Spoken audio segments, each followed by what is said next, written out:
Jadi ketika misalnya nih, Ya. perusahaan-perusahaan seperti Sritek Ya. masih bisa diobatin ya? Menurut saya sudah berat. Berat. Menurut saya berat. Jadi itu tadi yang saya sebut di awal. Ada perusahaan yang bisa diobati untuk sembuh. Ya. Ada perusahaan yang kalau sakit memang harus dimatikan. Nah, menurut saya Sritek udah dalam kondisi seperti itu. Karena apa?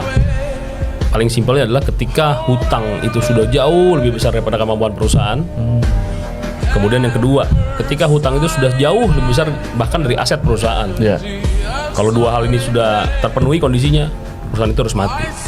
Karena bagaimana perusahaan bisa membayar hutangnya kalau dia membayar kembali kemampuan keuangan, operasionalnya aja udah pas-pasan gitu, kira-kira gitu. Dan itu ada konsekuensi hukumnya nggak sih?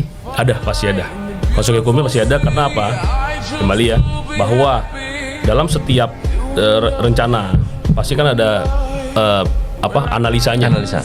Nah, bagaimana bencana hukum itu pasti terdapat dari pihak lender, dari bank, dari pembiaya. Karena bagaimana kok bisa diberikan? Anggap aja kita di sini adalah orang-orang bodoh yang tidak terlalu pinter, tidak sehebat banker-banker hebat itu.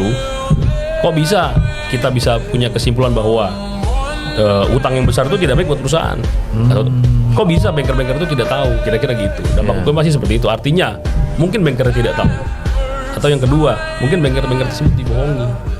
Kira-kira gitu. Manapun jawabannya pasti ada hukumannya secara hukum. Oke.